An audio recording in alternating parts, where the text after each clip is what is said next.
estivemos em família. Amém. E estamos aqui, Senhor, para estudar a Tua palavra. Amém. Que o Senhor possa reunir os Teus servos no seu propósito, e aprender e praticar a Tua palavra. Nos dá sabedoria, nos diz o Teu Santo Espírito, e cada palavra aqui, Senhor, seja direcionada pelo Teu Santo Espírito. Amém. Pedimos essas palavras em nome do Teu Filho, amado Jesus Cristo. Amém. Amém, Senhor.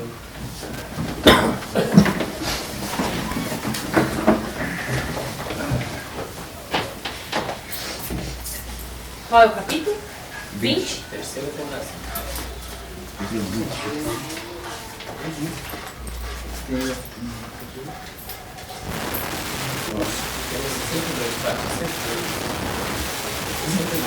Vai o 21, o 22, o 20, 21?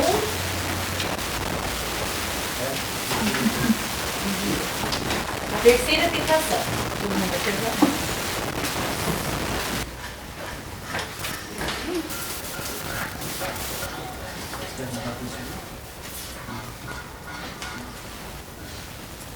Quer ficar com o meu livro? Eu quero segurar.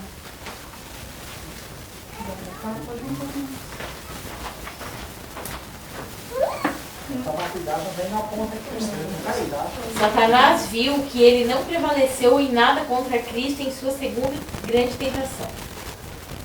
Levou ainda o diabo a um monte muito alto, mostrou-lhe todos os reinos do mundo, e a glória dele lhe disse: tudo isto te darei, se prostrado me adorares. Mateus 4, 8 e 9. Nas duas primeiras grandes tentações, Satanás não havia revelado seus verdadeiros propósitos no seu caráter. Ele afirmava ser um mensageiro elevado das cortes do céu, mas agora tira seu disfarce. Apresentou a Cristo todos os reinos do mundo da forma mais atraente, enquanto se dizia ser o príncipe deste mundo. Esta última tentação era a mais persuasiva das três. Satanás sabia que a vida de Cristo seria de tristezas, dificuldades e conflitos. Ele pensou que poderia aproveitar-se desse fato para subornar Cristo a renunciar à sua integridade. Satanás usou toda a sua força nessa última tentação, pois esse último esforço iria decidir seu destino e quem seria vitorioso. Afirmava que o mundo era seu domínio e que ele era o príncipe dos poderes do ar. Ele levou Jesus ao topo de um monte muito alto e apresentou-lhe uma visão panorâmica de todos os reinos do mundo, que por muito tempo tinham estado sob seu domínio, e os ofereceu a ele como uma grande dádiva. Disse a Cristo que ele poderia apossar-se de todos esses reinos, sem sofrimento ou perigo. Satanás prometeu ceder o seu cetro e domínio e fazer de Cristo governante de direito por apenas um só favor dele. Tudo o que ele queria em retorno por entregar-lhe todos os reinos do mundo naquele dia apresentados diante dele é que Cristo devia prestar-lhe homenagem como a um ser superior. Os olhos de Jesus repousaram por um momento sobre a glória apresentada diante dele. Voltou-se, porém, recusando continuar a olhar para o fascinante espetáculo. Não iria danificar sua leal integridade, perdendo tempo com o tentador. Quando Satanás solicitou a homenagem divina de Cristo, despertou nele a indignação, e ele não pôde mais tolerar sua presunção profana, nem mesmo permitir-lhe que permanecesse na sua presença. Lá, Cristo exerceu sua autoridade divina e ordenou que Satanás desistisse. Retira-te, Satanás, porque está escrito: ao Senhor teu Deus adorarás, e só a Ele darás culto. Mateus 4:10. Satanás, em seu orgulho e arrogância, havia declarado ser ele governante do mundo por direito permanente, o possuidor de todas as suas riquezas e glórias, exigindo homenagem dos seres viventes, como se ele tivesse criado o mundo e todas as coisas que nele existem. Disse a Cristo: dar-te-ei toda esta autoridade e a glória destes reinos, porque ela me foi entregue e a dou a quem eu quiser. Lucas 4:6. tentou fazer um acordo especial com Cristo, ordenando que ele o adorasse. Esse insulto ao Criador levou a indignação do Filho de Deus a repreendê-lo e expulsá-lo. Satanás orgulhou-se de haver escondido seu verdadeiro caráter e propósito na primeira tentação, de tal modo que Cristo não o reconhecera como o líder rebelde caído que ele já havia derrotado e expulso do céu. As palavras de Cristo, retira-te, Satanás, evidenciaram que ele havia sido reconhecido desde a primeira tentação. E toda a sua habilidade não teve êxito algum sobre o Filho de Deus. Satanás sabia que, se Cristo tivesse de morrer para redimir o ser humano, seu poder terminaria após algum tempo e ele seria destruído. Assim sendo, era seu plano impedir, se possível, a conclusão da grande obra que foi começada pelo Filho de Deus. Se o plano da redenção da humanidade falhasse, ele manteria o reino que estava reivindicando. E se fosse bem sucedido, iria se vangloriar de que reinaria em oposição ao Deus do céu. Quando Jesus saiu do céu, deixando lá seu poder e glória, Satanás exultou. Pensou que o Filho de Deus fora colocado sob seu poder. A tentação ao santo casal no Éden foi tão fácil que ele esperava que, com sua satânica astúcia e poder, venceria até mesmo o Filho de Deus e salvaria sua vida e seu reino. Se ele pudesse tentar Jesus a afastar-se da vontade de Deus, como fez na sua tentação a Adão e Eva, então seu objetivo seria alcançado.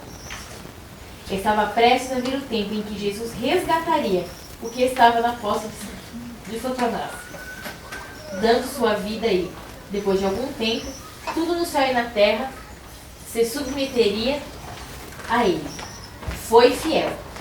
Escolheu uma vida de sofrimento, uma humilhante morte e, conferido pelo Pai, se tornaria o governante legítimo dos reinos da terra, tendo-os nas mãos como propriedade para sempre. Satanás também seria colocado em suas mãos para ser destruído pela morte e nunca mais assolar Jesus e aos santos na glória.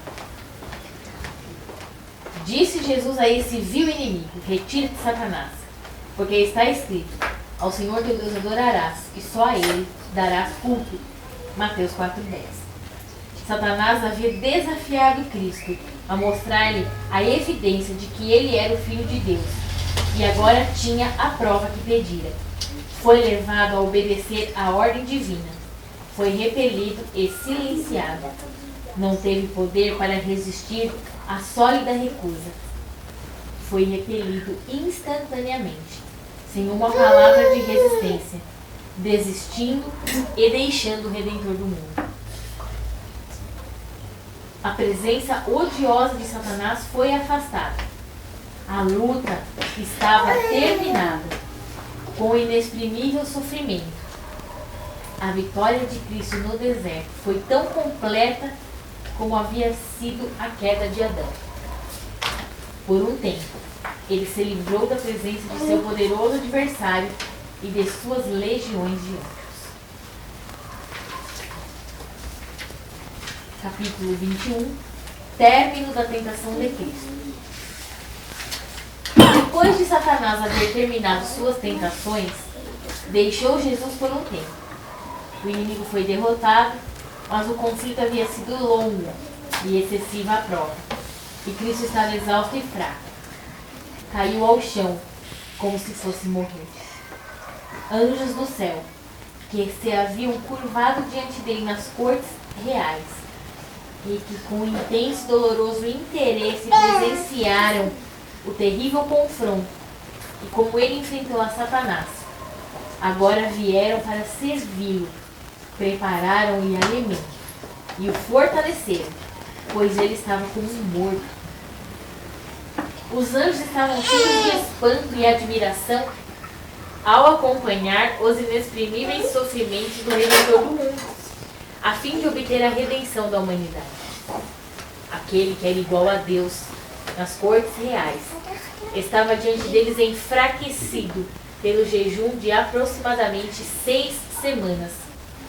Solitário, foi perseguido pelo líder rebelde que havia sido expulso do céu. Suportou a mais severa prova que alguém já foi submetido. A luta contra o poder das trevas foi longa. E a natureza humana de Cristo a experimentou intensamente em sua condição de fraqueza e sofrimento. Os anjos trouxeram-lhe mensagens de amor e conforto provenientes do Pai, bem como a certeza de que todo o céu triunfou na vitória completa que ele ganhou em favor do ser humano. O custo da redenção da humanidade nunca poderá ser completamente compreendido até que os redimidos estejam em pé diante do Redentor, ao lado do trono de Deus. Ao terem eles capacidade para reconhecer o valor da vida imortal e da recompensa eterna, o cântico de vitória e imortal triunfo crescerá, proclamando em grande voz: digno é o Cordeiro que foi morto de receber o poder e riqueza e sabedoria e força e honra e glória e louvor. Então ouvi que toda criatura, disse João, que há no céu e sobre a terra, debaixo da terra e sobre o mar, e tudo que neles há, estava dizendo: aquele que está sentado no trono e ao Cordeiro, seja o louvor e a honra e a glória e o domínio pelos séculos dos séculos. Apocalipse 5, 12 e 13. Apesar de Satanás ter falhado nos seus mais firmes esforços e nas mais poderosas tentações, não desistiu de toda esperança de que em algum futuro próximo seria bem sucedido em seus esforços. Olhava para um período adiante no ministério de Cristo, quando teria oportunidade de tentar seus artifícios contra ele. Satanás planejou cegar a compreensão dos judeus, o povo escolhido de Deus, para que eles não discernissem em Cristo o Salvador do mundo. Pensou que poderia encher-lhes o coração de inveja, ciúme e ódio contra o Filho de Deus, a ponto de que não o recebessem, mas tornassem a sua vida na terra a mais amarga possível. Satanás convocou uma reunião de seus anjos, a fim de decidir que procedimento deveriam seguir para impedir que o povo tivesse fé em Cristo como Messias, que os judeus por tão longo tempo haviam esperado ansiosamente. Ficou desapontado e com raiva, porque em nada prevaleceu contra Jesus nas diferentes maneiras de tentações no deserto. Pensava que, se pudesse inspirar o coração do próprio povo de Cristo a não crer que ele era o prometido, poderia desanimar Jesus em sua missão e assegurar os judeus como agentes na execução dos seus propósitos. Satanás se aproxima do ser humano como um anjo de luz tentando, como fez com Cristo. Tem atuado para levá-lo a uma condição de fraqueza física e moral, de maneira que possa facilmente dominá-lo e então triunfar sobre sua ruína. E tem sido bem sucedido em tentar as pessoas a condescender com o apetite, a despeito do resultado. Sabe muito bem que é impossível ao ser humano livrar-se de suas obrigações para com Deus e seus semelhantes, enquanto enfraquece as capacidades que Deus lhe deu. O cérebro é a parte mais importante do corpo. Se as faculdades perceptivas forem obscurecidas por qualquer espécie de intemperança, as coisas eternas não serão discernidas. Ótimo. Mais um ou não?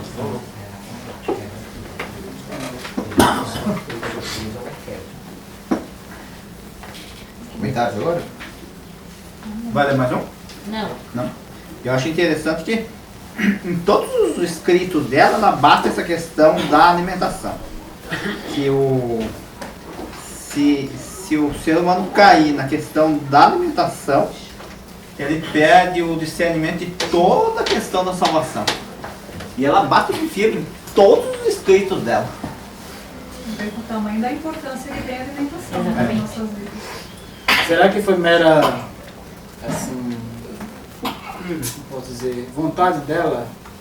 Será que ela pôs isso porque ela pensava isso? Ou será que ela pôs aquilo ali porque Deus mandou ela escrever aquilo ali? Deus mandou. Faz toda a diferença, né? Faz toda a diferença, porque às vezes as pessoas, elas comparam muito assim, ah não, ele vai ter só conselhos, ele vai falou isso porque era o pensamento dela, ela acreditava assim. Mas aí quando a gente vê, descobre que ela era uma profetisa de Deus, e todos os profetas, eles não escreviam o que eles queriam, né? Tanto é que tem uma citação dela que ela fala mesmo que tudo que ela escreveu foi Deus que mandou ela escrever. E nada que ela pôs ali foi coisa da mente, da cabeça dela. Ah, mas eu penso que é assim, vou botar aqui. Não. Se Tudo tivesse foi alguma ditado. coisa errada, é para desconsiderar tudo o resto. Tudo foi ditado pelo Espírito Santo. Eu creio que ela, como o irmão falou, ela sempre bate nessa questão da alimentação, do apetite, porque assim, Deus inspirou ela a escrever dessa maneira porque Deus conhece o ser humano e a estrutura do ser humano. E ele sabe que assim, toda tentação, ela se torna irresistível quando você tem uma alimentação estimulante. Por isso que Satanás ele tinha aquela ideia de que ele conseguiu vencer através do apetite Adão e Eva, conseguiu vencer o povo antediluviano, né? E ele sempre vem com essa tentação do apetite, que é uma das tentações mais fortes que ele tem. Por quê? Porque a tentação, se ela não for alimentação simples, o que acontece? Essa tentação se torna praticamente quase irresistível. Nós somos aquilo que comemos, né? Então quer dizer, porque a alimentação estimulante ela favorece as paixões baixas, né? Ela fortalece essas paixões. E para o ser humano se dominar fica muito difícil resistir à tentação. Então por isso que eu sei, muitas das pessoas não acreditam em vitória sobre o pecado, porque parte do princípio porque não consegue resistir. Então aí falam assim, a gente nunca vai vencer. Nunca vai vencer. Por quê? Porque através de uma alimentação errada, a pessoa ela não resiste. Satanás coloca tentação e ela vai e cai. Coloca tentação, ela vai e cai. Então o que ela começa a desconfiar já do poder de Deus, desconfiar dela mesma, desconfiar porque ela nasceu com a natureza caída, pecaminosa, ela não consegue, não vai poder vencer. Então tudo isso aí, conforme o irmão falou, ela sempre fala de alimentação porque é um dos pontos principais. Se nós queremos vencer, como Cristo venceu, precisamos ter uma alimentação conforme foi aquela alimentação que Deus ele deu para Adão e Eva lá no paraíso. Para quê? Para que as paixões inferiores possam não ser tão fortalecidas ou não ser fortalecidas e o raciocínio possa dominar sobre essas paixões e aí obter a vitória. Essas paixões vão ficar sob o domínio da razão e a razão vai ficar sob o domínio do Espírito de Deus. Já uma mente estimulada, ela tem uma mente totalmente cheia, fortalecida por essa alimentação e aí o que acontece? Já o Espírito Santo fala e a pessoa não consegue resistir, não dá ouvido. E aí ele consegue só ver a tentação irresistível e vai e cai. É como uma isca. Então, se realmente, conforme ela falou, se a gente vencer o apetite pervertido, a gente vai vencer praticamente todas as tentações. Porque aí o Espírito Santo vem em auxílio nosso, na mente não estimulada. Aquilo que você lê, aquilo que você estuda, a oração, o Espírito Santo ele traz a lembrança daquela mente que está tendo uma alimentação saudável, através de frutas, legumes, grãos, a água. Agora, a gente tem uma alimentação totalmente estimulada através de carnes, através de refrigerantes, através de muitas coisas estimulantes que dão muito prazer, potencializa a nossa mente a sentir e gostar do prazer. É igual você comer um chocolate. Se você coloca um chocolate na boca, fica irresistível você não querer depois lembrar de outro pedaço. Foi igual uma professora uma vez falou para mim, você não toma café, não come chocolate, você não gosta de nada do que é bom? Eu falei, por isso que eu não como, porque é bom demais. Se eu colocar um chocolate na boca, minha mente vai pedir. E depois no outro dia eu vou me ver comprando. Porque se eu não resistir o primeiro pedaço, e eu comer aquele primeiro pedaço, vai me enfraquecer para mim comer depois uma barra. Ou comer mais. Entendeu? Então é porque é muito prazer que solta no nosso lóbulo frontal aqui. Então a gente precisa realmente ter uma alimentação mais simples para não estar com a mente tão estimulada para você resistir às tentações de Satanás. Igual o Ney estava falando aí, geralmente eu também ouço também os irmãos falando que o Espírito de Profecia é só conselho, né? E eles não estão errados, né? Porque a Bíblia também é só conselho. A palavra de Deus era um conselho para nós. Não é obrigado a gente a seguir. Só que se a gente quiser dar o céu, a gente temos que seguir esse conselho, né? Agora, se não quiser, não precisa fazer nada, não precisa seguir. É só continuar do jeito que está. Engraçado que essa pessoa do apetite, eu tive outra compreensão agora. Já ouviu falar que dizer que o álcool é a porta das outras drogas? Eu já falo isso com a maconha é uma droga pequena, que você abre a porta para o crack, não sei o quê. Acho que a porta para as coisas erradas é o apetite, né? Nova compreensão, não é a droga A ou a droga B. Na verdade, você já chegou a essa droga por causa do apetite, né? Primeiro você come. Será que antes não teria o café, o chá, a carne, o essas chocolate? Então daí vai para as outras drogas e é um pouco antes, né, da droga, e também vai até um pouco depois. Quem não mataria, mata. Quem não trairia, trai. E assim vai, né? Não é só o álcool, não, irmão. O açúcar. Então, é isso que eu tô falando. Uma que droga dizem que o álcool é a irresistível. porta para as outras drogas, ou a maconha, já vi dizer, ou, sei lá, sempre dizem que tem uma droga que é a porta para outras drogas mais fortes, né? Eu já vi. Geralmente fala que é a bebida. Né? A bebida porque é mais simples, tá sempre vendendo o cigarro é a porta É que para a as maconha. pessoas não crack. têm essa ideia. Só que é um passo antes. Aí todo mundo já tá enganado pensando hoje que a é gente isso. vê dessa É um forma. passo antes. Então, é uma Quem nova cai compreensão. nessa ideia já caiu naquela Já tinha caído há muito armadilha. tempo e não sabe. Então, pensa que- E por isso aí é o conselho bom, né? Eu acho que o que resume isso que a gente está falando, na realidade, me vem à cabeça porque o tio comentou no estudo passado, foi muito pertinente aquela visão que ele explanou. Ele falou assim, que através da alimentação, quando você é temperante na alimentação, você consegue ter duas opções. Você consegue discernir entre o bem e o errado. Quando você é intemperante, principalmente na alimentação, só tem só um caminho. Não tem como nem escolher, porque automaticamente você já escolhe Você errado. vai. Já escolhe, né? Porque fortalece, né? Quando você tem uma alimentação adequada, você consegue discernir, aí você tem a capacidade de racionalmente de escolher. Agora quando você todo anuviado, você simplesmente você só vai nenhuma, né? Você já vai seguir já o ensino da natureza, né? Já vai por ali. Quem aqui, quem já teve apaixonado? Eu acho que quando você quer saber o que é. Quando você tem uma paixão para alguma coisa, você fica escravo. Entendeu? O amor ele te dá a liberdade. É uma coisa mais serena. Mas quando você está apaixonado, você faz coisas porque a tua mente, a paixão te domina.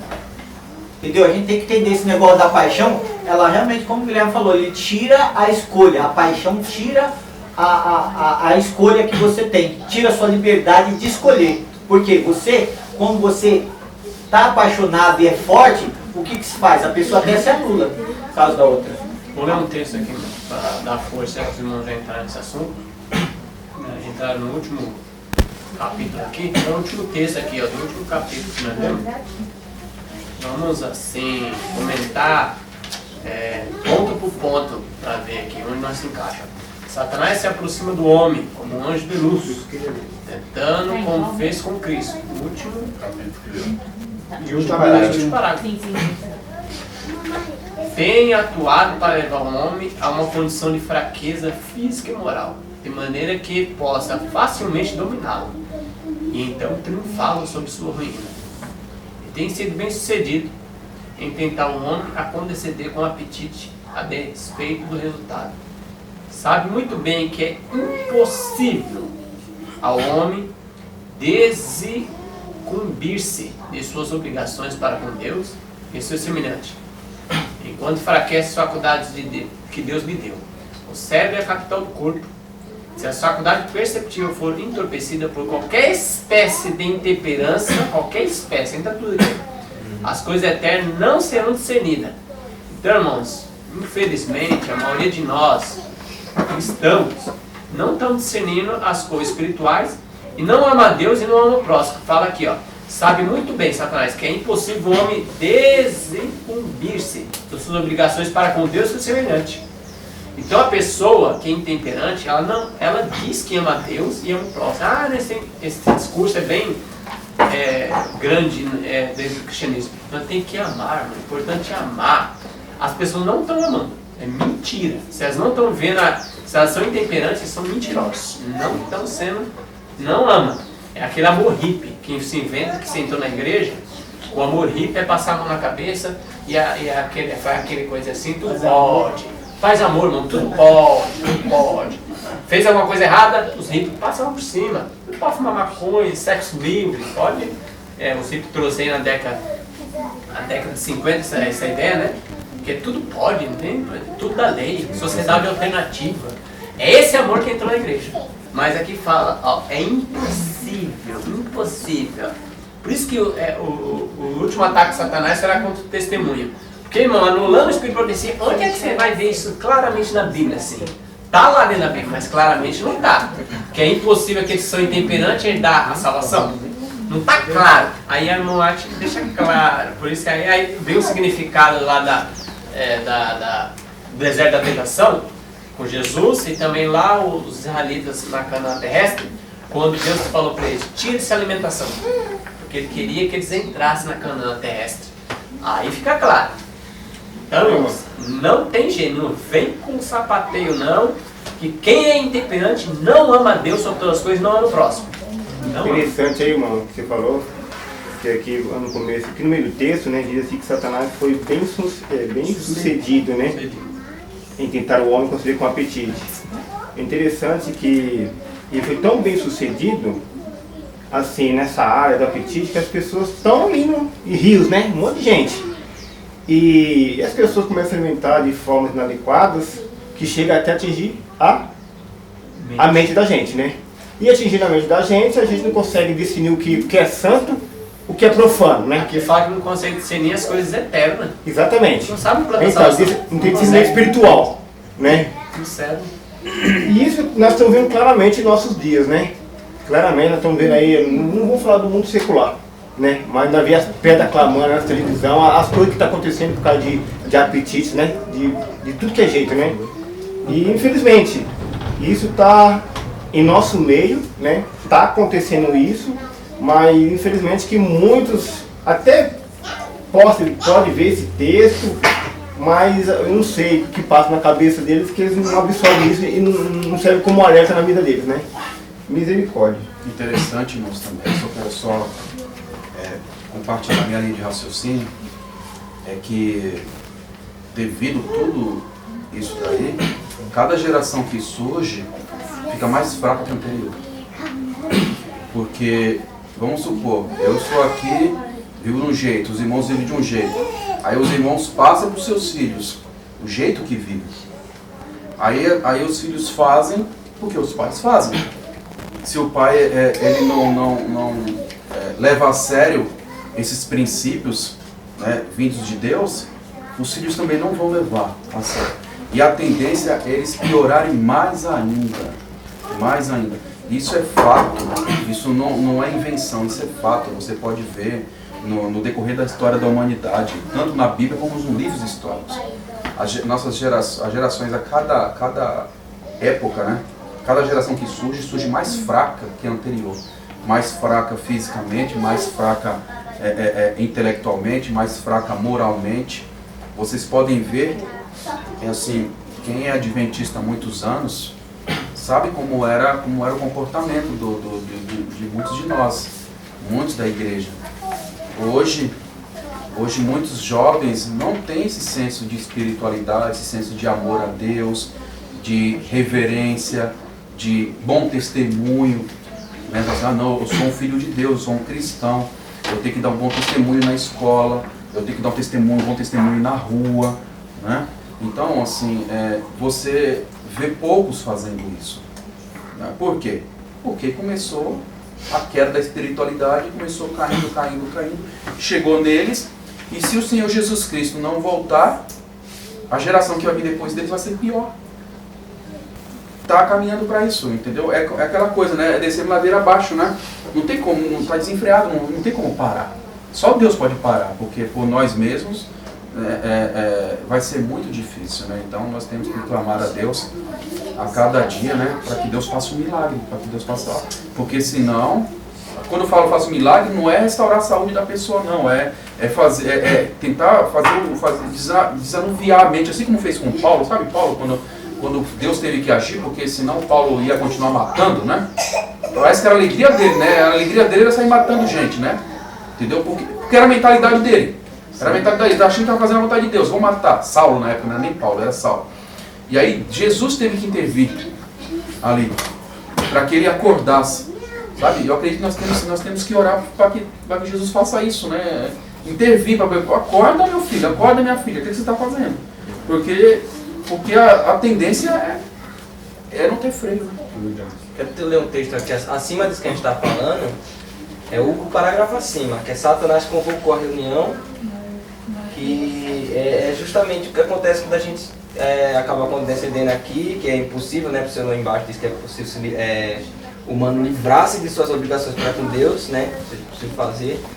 Aí o que acontece quando a gente, depois disso, está escrito aqui em cima, Satanás convocou uma reunião de seus anjos a fim de decidir que procedimento deveriam seguir para impedir que o povo tivesse fé em Cristo como o Messias, que os judeus por tão longo tempo haviam esperado ansiosamente. Né? Então quando você acaba ficando com a mente assim, você acaba caindo nesse plano que eles já fizeram há muito tempo e já vem melhorando, né? E isso acontece um pouco com o testemunho, né? Com o Espírito de Profecia. Que muitas vezes os irmãos dizem assim, eu já percebo, infelizmente, é uma pena. Eu creio, mas na verdade ele faz todas as coisas contrárias ao que o Espírito de Profecia ensina. Então como é que ele crê? Não crê. Se eu creio em Deus, eu faço o que Deus manda, né? Pelo menos se esforça, né? Pelo menos eu me esforço. Eu faço de tudo, eu digo, que é difícil. E até eu estava conversando com o irmão esses dias e ele falou, olha irmão, cuidado com o Espírito de Profecia, é só Bíblia. Você tem que mas ele falou só Bíblia. É chato. Porque esse negócio aí para você cair numa ilusão. Então o que acontece? Como se em outras palavras ele dissesse que o Espírito de Profecia não é a Bíblia, mas de maneira nenhuma o Espírito de Profecia ele exalta a Bíblia. Ele faz com que a gente está percebendo cada dia como a Bíblia está brilhando aos nossos olhos. E isso a gente agradece a Deus por ter enviado o Espírito de Profecia. Porque se não fosse essas leituras do Espírito de Profecia, quando a gente está lendo Gênesis agora, é uma outra compreensão que a gente se maravilha, a gente entende mais sobre as cidades, a gente entende sobre os filhos, quem é cada um, a gente vê a genealogia, igual eu vi o irmão da outra vez, é uma coisa chata falar da genealogia, mas quando a gente vê a genealogia hoje, conhecendo um pouco mais da história, como é maravilhoso, fala, olha aí que bate o parente dele, que não... Então o Espírito de Profecia, ele vem fazer com que a Bíblia brilhe para nós, de maneira alguma anular a Bíblia. E a gente acaba tendo outra compreensão, então não é para eu estou exaltando o Espírito de Profecia, eu estou exaltando a Cristo. Quando você exalta o Espírito de Profecia, você está exaltando Jesus. Então, exatamente. É o testemunho de Jesus. Exatamente. Então, Isso essa é coisa que maravilhoso. funciona muito no Espírito de Profecia. Porque o Nicolas é novo na fé, não tem nem um ano, né, de batizado. Não. E escutando os irmãos que estão assistindo aí, que isso é uma bênção de Deus na vida Amém, deles, verdade. e vindo de vocês é um bálsamo no nosso coração. Mas uma coisa que entristece na sua fala é que misericórdia, não são todos porque eles fazem, mas a grande maioria adventistas são ateus. Ateus velados, esses são os piores. Porque quando tem um ateu, que crê na esquerda, ele já é ateu, não crê em nada, porque alguma coisa ele viu, tipo na Idade Média, que a religião mata as pessoas, então eles têm alguma coisa assim, de até posicionar, né? Isso, eles viram coisa ruim. Mas agora um adventista que está na igreja diz que só Bíblia. Irmão, você pode crer, não precisa nem saber quem é, não sabe quem é, não estou citando nome. Você pode crer que essa pessoa que falou, ela não crê na Bíblia. Ela não lê lição de escola sabatina, nem Bíblia. Eu vou ter certeza, essa pessoa não lê nada, ela é um ateu. Ele é um ateu velado. E tem muitos, viu? E principalmente essa geração que está levantando jovens, um monte de ateu dentro da igreja. Eles não crêem eles creem em qualquer coisa. Creem na União Soviética, creem no Lula, qualquer coisa. Eles estão dentro das escolas, são ateus. A gente vê na escola papagaios espirituais. Só estão na igreja. Estão na igreja porque os pais levam, porque é costume. A pessoa às vezes é uma senhora, um senhor, não tem pra onde ir, vai pra onde? Vai pro shopping, vai pra... Ah, não, eu sempre fui 10, 20, 30 anos na igreja, então vai, porque é costume. E tem uma Virou religião. costume. Por isso que vive a religião, não vive Isso, são ateus, mas não crê mais em nada. Não sente mais nada. O irmão prega, parece que tá aí, vamos falar todo. Por isso que o próprio Espírito de Profecia Por isso que a Bíblia fala isso. Pra ele é só que é passatempo. mornos. Que essa geração nossa, nós somos mornos. Não é frio, nem é ateu velho. Eu sou ateu, não creio em Deus, tá com fé em Jesus. É os frios. E os quentes é aqueles irmãos, eu quero abraçar, eu quero viver. Não tá assim. Aí tá morno. Não é nem ateu falando que é ateu e nem é quente. Eles combatem o ateísmo e combatem os irmãos que estão cheios do fogo do Espírito Santo. Combate os dois. Não, ateu sem vergonha.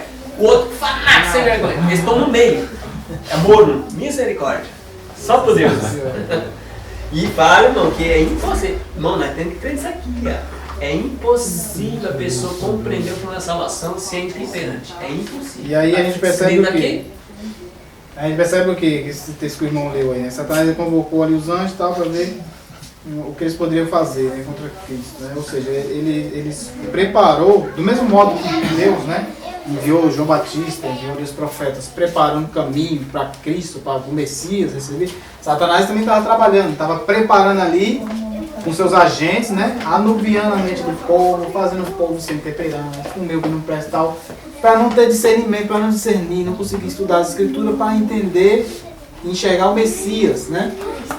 A mesma coisa, a história se repete, acontece hoje. Jesus vai vir pela segunda vez de novo.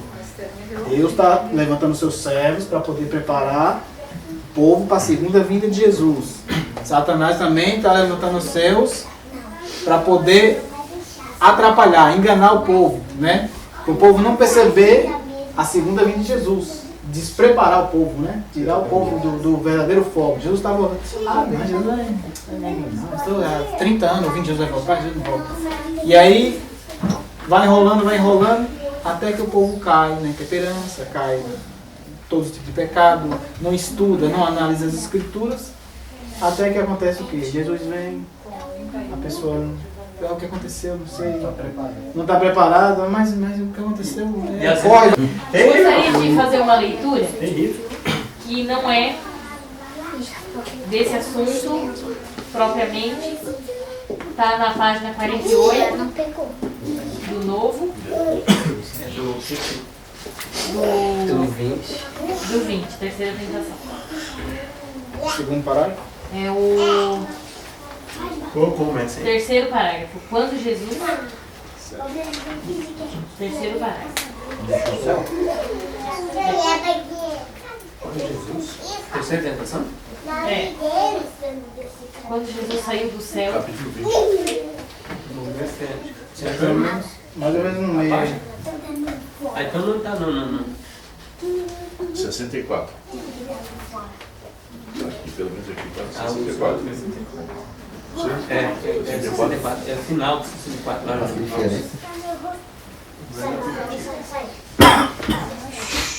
Pronto? Quando Jesus saiu do céu, deixando lá seu poder e glória,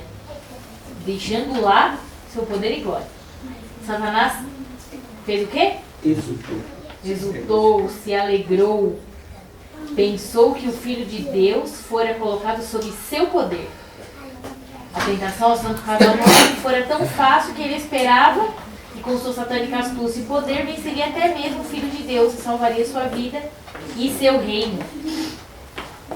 Se ele pudesse tentar Jesus a afastar-se da vontade de Deus, como fez na sua tentação Adão e Eva, então seu objetivo seria alcançado.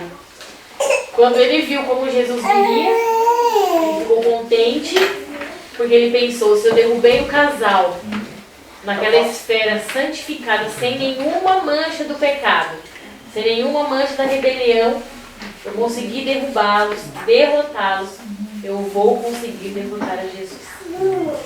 Detalhe, né? Derrubou facilmente. Ele derrotou facilmente. Não foi. Não foi fácil. É. Não foi tão fácil.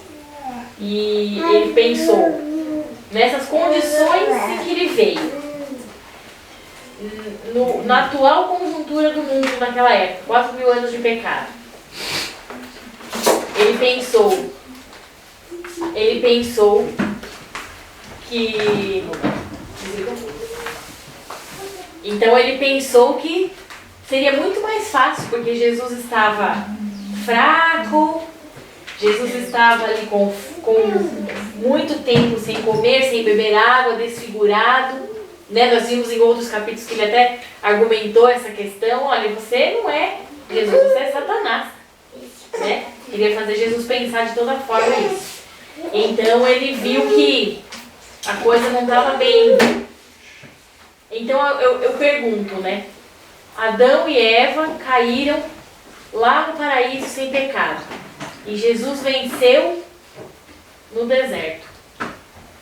Onde está a questão? No lugar? A decisão está na nossa mão. A escolha. Isso deixa bem claro que não tem nada a ver relacionado aí com natureza, né? Natureza pecaminosa com pecado, né? As pessoas hoje argumentam que não, nós temos a natureza pecaminosa, então por isso a gente peca. Adão não tinha natureza Adão pecaminosa e não tinha pecou. então. Como é que é, né? Não tinha natureza não pecou. Ou também no lugar. Ou também lugar. Ah não, lá estava um lugar perfeito, não tinha relação, não tinha nada. Aí vem Jesus e prova tudo ao contrário. Vem Jesus, assume a natureza pecaminosa, está ali no jejum de 40 dias, sem comer nada. Vem o inimigo, tenta, ele resiste, porque ele nos dá essa garantia que nós também podemos vencer. Bem. Então a questão não está nem no lugar e nem na natureza em si, né? Está na nossa decisão, na escolha, né? Na escolha. Porque Cristo ele vai dar força para todos aqueles que fizerem a escolha por Ele. Exatamente. Por Ele vencer. veio para nos dar de volta o livre-arbítrio. Exatamente. Ele vai dar O força ser para humano, todos o ser humano aqueles que ficou escravo. escolherem ser vencedor. Exatamente. Agora podemos escolher. Você escolhe ser vencedor, você não vai ser vencedor por causa dos teus méritos, por causa da tua força. Não. Mas você vai ser vencedor porque você escolheu a Cristo e Cristo te dá força para vencer. É aí que está o X da questão. Né? O poder está em Cristo, mas a gente tem que escolher servir a Cristo. Escolher acreditar, escolher seguir os passos de Cristo. Porque Cristo ele veio aqui numa situação totalmente desfavorável, né? Assumiu a natureza humana, estava numa situação totalmente desfavorável e conseguiu vencer o inimigo. Essa vitória foi para o ser humano. Jesus venceu para o ser humano poder escolher e obter força dele para ser vencedor. Agora, aqueles que não escolherem vencer e pensam que nunca vai vencer, então não tem como vencer mesmo. Né? Primeiro a gente tem que crer, a gente tem que ter fé.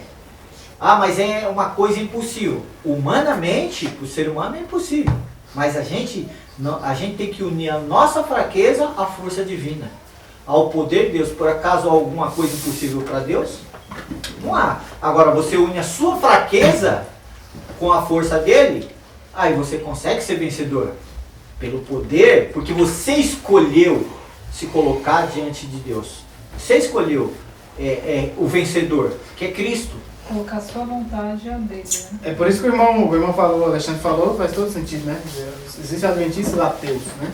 Que a pessoa começa a crer, não, isso é impossível, não dá para vencer, isso é impossível. A pessoa vai descrever logo também das histórias da Bíblia. Mas é possível uma criança derrubar um gigante com uma pedrada? Era uma coisa impossível. Uma pessoa crescer, é possível. A força dela está no seu cabelo. A pessoa tem uma força, lutar com um monte de gente, derrubar o palácio, tudo, com os braços, com a mão, matar um leão. Uma pedrinha derrubar um gigante. Exatamente. Um ser humano andar sobre as águas, isso é impossível. Mas aconteceu, está escrito. E se a gente não querer isso... Depois de 4 dias. Você vê que foi uma escolha, né? Davi escolheu. Todos escolheram. Davi escolheu. Falou, eu vou derrotar esse incircunciso. Sim. Quando ele sabia que a força dele, pela fé, sim. Quem é esse que está afrontando o Deus de Israel? E o próprio Jesus... Foi em frente com o grande. E o próprio Jesus, quando esteve aqui, ele, em várias situações, ele perguntava para as pessoas, o que você quer que eu te faça? Aí já dava o Ele já começava a falar, o que você quer de mim? O que você quer que eu te faça? Aí tem um, Senhor, que eu possa ver. O outro, ó Senhor, se o Senhor é poderoso, se o Senhor pudesse, eu pode me tornar limpo, né? O leproso lá dos 10, você pode me tornar limpo. Então assim, e aí Jesus falou, eu quero, então você vai se tornar limpo.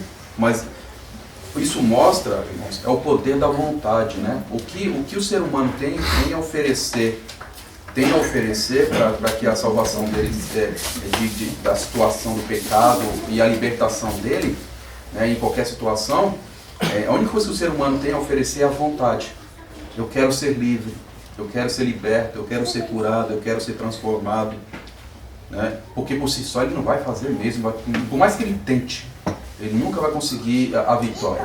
Mas, né, quando ele se junta, quando ele se une ao Senhor Jesus Cristo, né, a humanidade se une à divindade, tudo é possível ao que crê. Por isso Jesus deixou bem claro, tudo é possível ao que crê. Você crê que eu sou capaz de fazer um milagre na sua vida? A pessoa fala, eu creio, Senhor, faça um milagre na minha vida. Aí Jesus fala, tá bom, então eu vou fazer. Aí Jesus faz o milagre e fala, agora anda por aqui. Porque ele fala depois, né, vai e não peques mais, né, ele ainda dizendo, né, vai e não peques mais. Toda vez quando a pessoa não faça isso para que não aconteça coisa pior com você, né. Ele avisou várias vezes, né, isso quando era questão de pecado mesmo, né, pecado da pessoa. Quando era o caso, por exemplo, o próprio ceguinho lá, que foi questão de nascença, cego de nascença, Jesus não falou, vai e não peques mais para ele.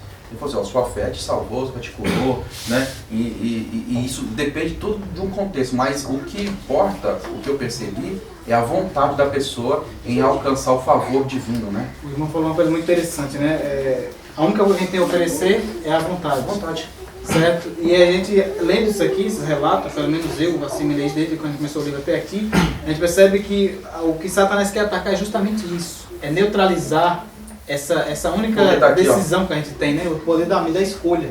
Porque ele neutralizando a sua escolha, você pode fazer o que você quiser, tomar a decisão que você quiser. Por isso que o Espírito Santo vem sempre falando nessa questão do apetite. Porque está ligado. Se a gente é intemperante, se a gente não tem um regime que Deus pede, a gente vai tomar decisões erradas, vai tomar escolhas erradas. Ou então, irmão, se ele permite... Se você ele quer tirar. Ele tira isso aí e pronto. Você já vai andar errado por si mesmo, porque você vai pela sua natureza. Então ele não precisa nem fazer muito esforço. Olha só, a situação vai tão longe, tão à frente, que a pessoa começa a colocar na mente, eu já estou salvo. Presunção. Já estou salvo, eu não preciso fazer nada, já estou salvo. Aí muitas vezes você ouve alguns mensageiros falam o seguinte, quem aqui está salvo? Levanta a mão. Aí um monte de gente levanta a mão e fala, glória, graças a Deus, eu estou salvo. Aí, mas rapaz, está salvo como, rapaz? Assim, talvez a pessoa, talvez tenha um parente do lado, né, a esposa ou o marido, fala, rapaz, como é que a pessoa pode estar salvo? Ou então o filho, como é que meu pai está salvo? Se ele vai lá e, sei lá, ele faz algumas coisas erradas, né? Às vezes a criança pensa, sei lá, eu estou supondo. Porque quem conhece a pessoa é quem mora com ele, cara. Não são os membros da igreja que conhecem. Os membros da igreja conhecem um monte da igreja. Ô irmão, benção, glória a Deus. Meu pai tá salvo, aleluia. Tava xingando minha mãe. Tá xingando minha mãe em casa. Como é que você tá salvo? Você falou que ia bater nela? Sei lá, coisa assim do tipo, você entendeu o que eu quero dizer? Entende a salvação como algo assim. É porque a mente está totalmente... Eu estou usando o termo que o Ney mencionou. Né? A mente ficou totalmente embotada, né? Assim, ele não consegue ter um raciocínio lúcido do que está falando. Como uma pessoa bêbada. Sim, é um ébrio espiritual. É um ébrio. Ele não tem poder de raciocínio. Ele não tem, infelizmente, ele está assim, sem perceber. Poder de raciocínio. Sem perceber. Essa é a parte mais, assim, o que deixa mais triste, mais decepcionante, é porque às vezes ele nem percebeu, não está nem percebendo que ele está... Ele é um ébrio espiritual, aquela pessoa é uma pessoa ébrio espiritual. Está embriagado com vinho em Babilônia. Sim. E outra situação, né? Eu quero só terminar aqui, é o seguinte, é que nem, aí, vamos supor que essa pessoa é líder de igreja, aí muitas vezes se reúne a comissão, em vez de falar sim, ele fala não, em vez de falar não, quando tem que falar sim, ele fala não, quando tem que falar não, ele fala sim, né? Aí a pessoa fala Jesus, ele entende Genésio, ele entende qualquer outra coisa, né? Mas nunca Jesus, nunca que está escrito, ele entende outra coisa, fica a mente toda confusa, né? Tem uma pregação do Daniel Spencer que fala sobre os 5 sentidos. Para quem não ouviu, é muito interessante. E é antiga essas pregações. É antiga. E fala sobre os cinco sentidos. Uma da parte que Satanás quer atacar é o lóbulo frontal. Exatamente. É onde você tem o poder da decisão. E ele prejudicando o seu lóbulo frontal, você fica, como o Ney falou, ele neutraliza o seu raciocínio e o poder de você escolher. Você fica sem escolha. Naturalmente você fica dominado. Satanás entorpecendo o lóbulo frontal, né? As pessoas tomam decisão de fazer só aquilo que tem que fazer. Por isso que o que acontece? Hoje tem muito esse treinamento de coach, que também tira o livre-arbítrio de você raciocinar, e a pessoa faz você raciocinar naquilo que ela quer que você raciocine. Ela tira a tua escolha. Ela não esclarece, porque se uma palestra é uma coisa que te coloca, abre a tua mente para que você escolha e te mostra as coisas. O coach não, ele faz você tomar decisão naquilo que ele quer. Por exemplo, o vendedor usa técnica de coach para ele fazer você comprar uma coisa que você não precisa. Mas você compra uma coisa que você não vai usar nunca e não precisa, mas você foi induzido aqui. Essa técnica é usada. Satanás, ele ataca o lóbulo frontal. É uma Então, técnica de hipnotismo. Então, quem não ouviu a palestra do Daniel Spencer sobre os 5 sentidos, ouça, porque é muito bom. Não, eu quero ler um negócio aqui. Quero comentar um negócio que a Patrícia falou ali. Só pra não é só alimentação, é televisão também, viu? Temperança e tudo. Falou desse aqui, ó. Temperança e televisão arrebenta o lóbulo frontal. Deixa eu falar. A Patrícia falou. 5 minutos você já está hipnotizado. A Patrícia falou uma coisa interessante que às vezes dá para outras pessoas entenderem de uma forma diferente, né? A Patrícia falou assim que, como fala, Adão, ele pecou no Éden, né? E Jesus venceu no deserto, né? Aí as pessoas podem dar uma interpretação assim e falar, então, eu morando dentro da cidade, então não tem problema, então eu consigo vencer os pecados aqui dentro, né? As pessoas têm que entender também como que foi a vida de Jesus, né? Nós vemos ali a vida de Jesus, onde Jesus morou, né? Às vezes as pessoas, dentro da cidade eu consigo vencer o pecado. Pode sim, mas não é impossível. Mas nós vemos muitos exemplos na Bíblia, no caso de Ló, né? A verdade não é essa. Entrou para dentro lá de Sodoma e Gomorra, foi uma perdição total, né? Então a gente quer analisar bem, né? E saber entender esse texto aí que a irmã falou, eu entendi o que ela quis dizer, não pode lugar, mas às vezes as pessoas pensam assim, já que ela falou lugar, então dentro da cidade, então ela pode vir aqui dentro e vamos vencer as pessoas do diabo aqui dentro, né? E nós temos muita mensagem, nós vimos ali como o caso de João Batista, o caso de Elias, o caso de Jesus, e o terceiro dia que somos nós, né? Mas a maioria morava nas montanhas. Exatamente. Então é isso que as pessoas têm que entender, né? Eles iam para a cidade que nem nós íamos para a cidade, mas eles residiam. Exatamente. A gente tem que entender isso também. É só isso que eu queria pautar só. Vou ler aqui no capítulo 20 aí, ó. No quarto parágrafo. Como começa? Ele levou Jesus. Vou ler um pouquinho desse daí e o de baixo aqui, os olhos. Fala o seguinte, ó. Ele levou Jesus ao topo de um monte, muito alto, e apresentou-lhe uma visão panorâmica de todos os reinos do mundo, né, que por muito tempo tinham sido sob o seu domínio, e os ofereceu a ele como uma grande dádiva. Aí aqui para baixo. Os olhos de Jesus repousaram por um momento sobre a glória apresentada diante dele. Voltou-se, porém, recusando continuar a olhar para o fascinante espetáculo. Não iria danificar sua leal integridade, perdendo tempo com o tentador. Quando Satanás solicitou a homenagem divina de Cristo, despertou nele a indignação e ele não pôde mais tolerar sua presunção profana, nem mesmo permitir-lhe que permanecesse na sua presença. Lá Cristo exerceu sua autoridade divina e ordenou que Satanás desistisse. Retira-te, Satanás, porque está escrito, ao Senhor teu Deus adorarás e só a Ele lhe darás culto. Né? Eu quero frisar bem essa parte aqui dessa visão que Satanás ele mostrou para Cristo, né? É igual quando Satanás vem também nos tentar também, né? Aparentemente a visão é quase, como que eu posso falar, irresistível, né? Uma visão assim que ele vem fazer um negócio com você assim, aparentemente irrecusável, né? Muito atrativo. E que se você se demorar muito ali, prestando atenção, você acaba indo, né? Você vê que Cristo aqui, ele deu uma olhada assim, e ele não se demorou muito para poder não prejudicar, né? O caráter dele ali, e ele já voltou recusando. Então, muitas vezes a gente cai nas nossas provações porque a gente fica conversando com Satanás, tentando negociar. Contemporizar, né? Que nem fala. Isso aí que você está falando é contemporizar com a tentação. E enche nossos olhos, né? Enche todas as glórias. Hoje eu vi lá no telão hoje, poxa, a pessoa pediu um pano, vendeu 5. A pessoa ficou dono de... Tinha 15 funcionários, meu. A gente olha assim... Puxa! Mas tem que ficar rico. Mas a pessoa ali... Aquilo ali, você que está contemplando direto... Até incentivou, você tem que empreender, tem que virar, tem que... Você viu que foi incentivou a empreender? Todos os isso aí não é... O Abraão foi rico, mas a nossa tendência é isso. Foca no seu melhor. Mas quem não quer ser rico, mano? Lá no fundinho, só que você força, sai Satanás. Mas o que você quer? Você não quer, assim, dinheiro pra comprar uma fazenda? Você tá todo perto do campo. Você tem dinheiro pra sua fazenda, você vai comprar uma fazenda, você vai comprar um S10 2020. Você vai ter tudo, mano. Vai poder ajudar os irmãos. Irmão. O olho seu chega a abrir, é coisa boa.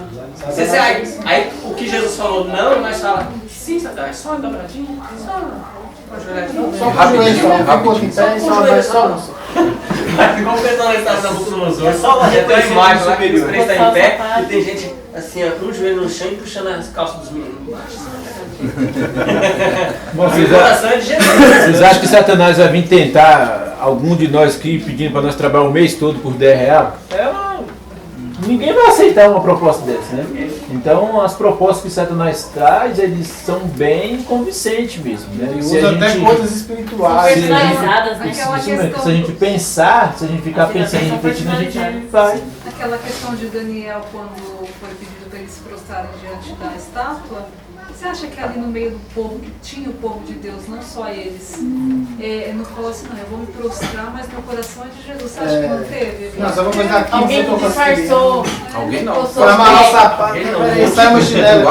Então, eu acho que teve esse pensamento. Deus sabe meu coração, tá Juliana aqui, mas Deus sabe. Vou amarrar meu sapato. Sabe, eu vou fazer isso. Mas Deus sabe que meu coração é dele. E essa ideia, mano, tá incutida entre a cristandade inteira. Deus sabe meu coração. Você não vai me julgar. Eu tá prostrado lá, mas Deus sabe meu coração. Alexandre, E aí como você vai me julgar? Uma coisa que nós deixamos de lado, em vez de correr atrás da riqueza que o mundo tem a oferecer, em vez de correr atrás, nós devemos estar correndo atrás da riqueza que Deus tem a oferecer. E o que Deus quer? O que Deus quer nos dar? Deus quer nos dar poder para sermos vitoriosos sobre qualquer tipo de mal. Né? É isso que Deus quer nos dar. Você pode ver que Jesus falou assim, meu reino não é desse mundo. O próprio Filho de Deus falou, meu reino é desse mundo. E quando ele veio, deixa bem clara a palavra de Deus, tanto em João como em Mateus fala ali, que ele veio para livrar o seu povo dos seus pecados. Né? E aí tem uma situação que ele fala o seguinte, olha, vigiai e orai para que não entreis em tentação. Né? O seu coração está disposto a me honrar, você quer me honrar, mas toma cuidado que você é frágil. Né? E depois tem também a própria oração lá do Pai Nosso, a oração modelo, que ele ensina a pessoa a pedir a Deus para que Deus o livre do mal. O livre do mal. E qual é o mal que aflige a humanidade? É o ladrão que rouba meu carro. Esse é o mal que aflige a humanidade? O meu patrão que está me explorando no meu emprego lá e está cobrando um dinheiro a mais. Esse é o mal que aflige a humanidade? Não é. O que aflige a humanidade é o pecado e Satanás. Aí nós temos que pedir que Jesus nos livre da presença do diabo. É isso. Se nós corrêssemos atrás disso, que eu estou falando agora, da presença de Deus, para que nos afastemos da presença de Satanás junto de nós, se nós corrêssemos com o mesmo desejo, né, com o mesmo desejo, como a gente corre atrás dos bens materiais, Jesus já tinha voltado. Eu não sei se vocês Já vão tinha perceber. voltado, porque pode ter certeza que as pessoas, né, se matam se for o caso. Mas Jesus, você vai ver, nunca teve um ensinamento de bênção Material. Não. Nunca, nenhuma vírgula. Não. Ele não teve nenhum ensinamento desse. Foi Ao contra. contrário, ele fala, dá tudo que você tem aos pobres e nem siga. Foi contra. Nunca, porque ele sabia que o negócio era pesado. verdade. Só tem. Em cima do que o Osivaldo leu, eu também marquei aqui e que eu iria comentar justamente naquilo que ele focou. Mas não sei se os irmãos perceberam o que ficou claro desse exemplo aí, o princípio. Que tentação é diferente de pecado. Jesus ali ele foi tentado. Exatamente. E ele por algum momento ele se viu contemplando ali, mas ele não contemporizou com aquele pensamento. Rapidamente ele viu. Então no momento ele ficou vendo ali, aí fala depois ali. Ele analisou. Pra ele não, mas fala aqui, ó. Ele viu. Recusando continuar olhando para o fascinante espetáculo, não iria danificar sua leal integridade. Então ele não queria danificar a integridade, a lealdade dele. Porque se ele fica contemplando, contemporizando, o que aconteceu com ele? O passarinho passou, mas ele não deixou de fazer ninho. Passou rapidamente, sai daqui, sai do pensamento. Foi isso que aconteceu. E é muito interessante que isso acontece com nós o tempo todo. O pensamento vem, a gente tem que... Eu estava falando com meu pai isso hoje. Na lição da Escola Sabatina, teve uma pergunta lá do autor, ele falou assim, como você se sente Cristo tendo acesso ao seu pensamento? Aí eu falei com a minha esposa, né? Eu falei, não, depende, né? Isso vai demonstrar muito do seu relacionamento com Cristo. Se você está bem com Cristo, não tem nada a perder. Agora, se você... Eu falei pra ela, sinceramente, amor, tem algumas vezes que eu sinto vergonha. Porque o pensamento vem e a gente, nossa, meu Deus do céu, sai daqui. Aí o pai falou assim, não, mas isso aí não é pecado, é tentar, vem você rapidamente, né? Mas Cristo rapidamente aqui, ele quase, não que ele, né, ele foi tentado, ele sentiu até, né, de ficar contemplando, só que ele rapidamente voltou e Satanás ele sai de perto. Outra coisa interessante que vocês viram aí, eu quero compartilhar, é a primeira parte que o Osvaldo leu, a ousadia do diabo. Fala que ele carregou Jesus até o... Ele pegou Jesus. Deu uma carona, né? Ele deu uma caroninha pra ele. No colo e aí. Ele pegou Jesus no colo. Tá aí, pô, ele levou. Ele que levou. Não foi o anjo de Deus que levou Jesus. Foi o próprio diabo, tá escrito. O próprio Satanás pegou Jesus, levou, né? Ou seja, aquele queria matar. E né? o planeta Terra de Jesus, ele fala, eu vou dar pra ele. Vou dar pra você, tudo meu isso aqui. Tudo meu, eu vou te dar.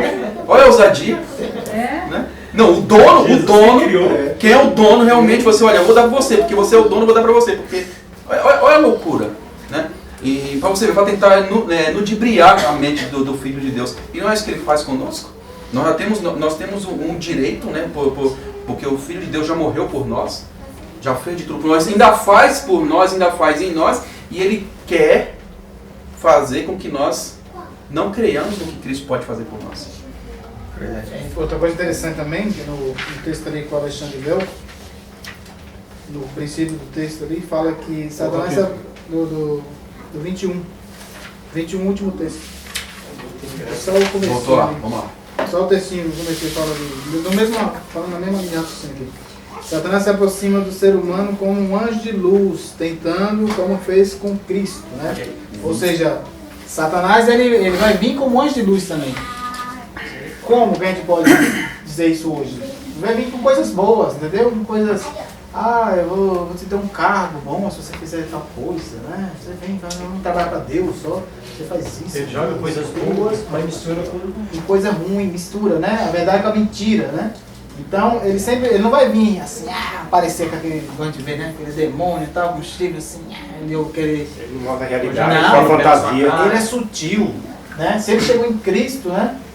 Imagina nós, né, miseráveis que somos, como é que ele não chega? Aparece assim, vem como, sei lá, se personifica numa pessoa, né? O Espírito você fala que o demônio pode fazer isso, personificar em pessoa. Vir, entrar na igreja, falar, ser um líder, entendeu? Sei lá, ser qualquer coisa. Isso é bem assim. E nos persuadir, nos enganar, entendeu? Se a gente não tiver discernimento, né, espiritual, a gente vai cair nesses achando que está fazendo as coisas certas. Aquela conversinha do serpente, irmão, você tem potencial. Você tem potencial para subir na empresa, subir na igreja. Você tem potencial. Mas não precisa ser assim tão fanático.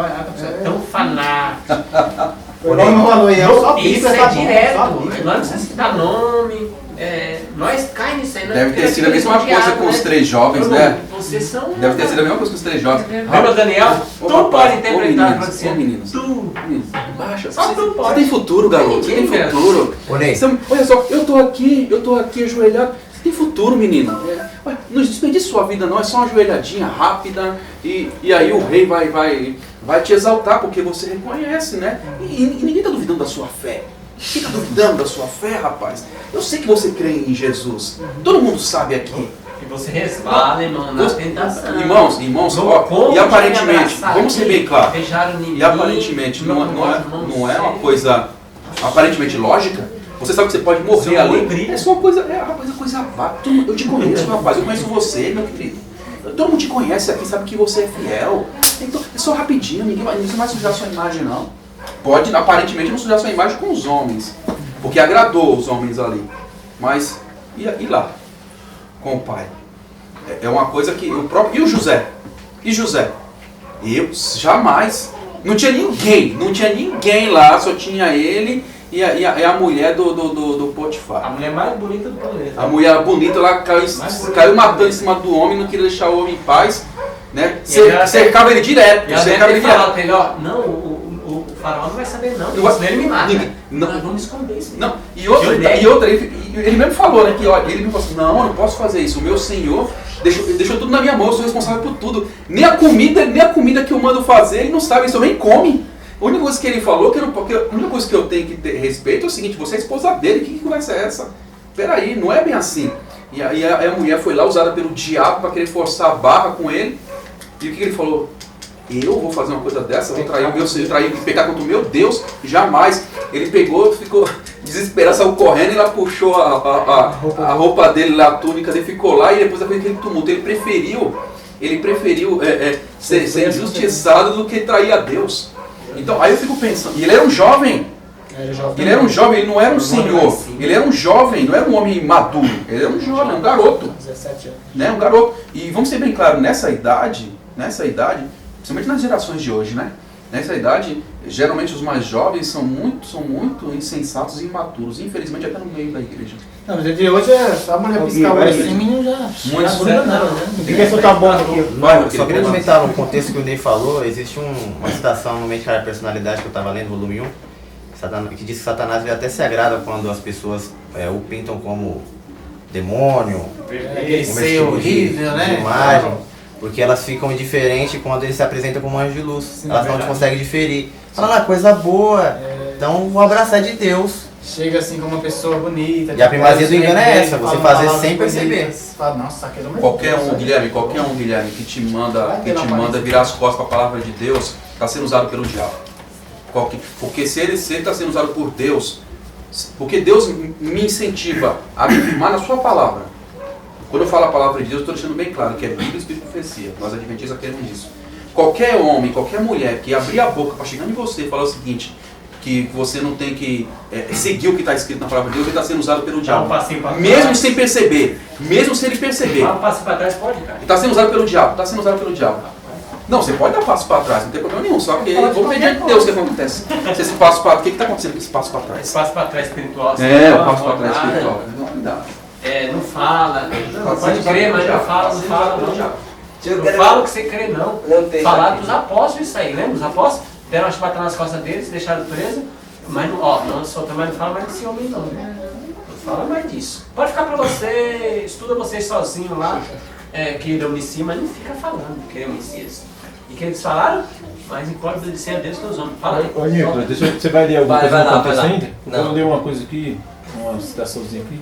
No 21, lá na última folha do 21, uma linha só que fala o seguinte: Satanás planejou cegar a compreensão dos judeus, o povo escolhido de Deus, para que eles não discernissem em Cristo o Salvador do mundo.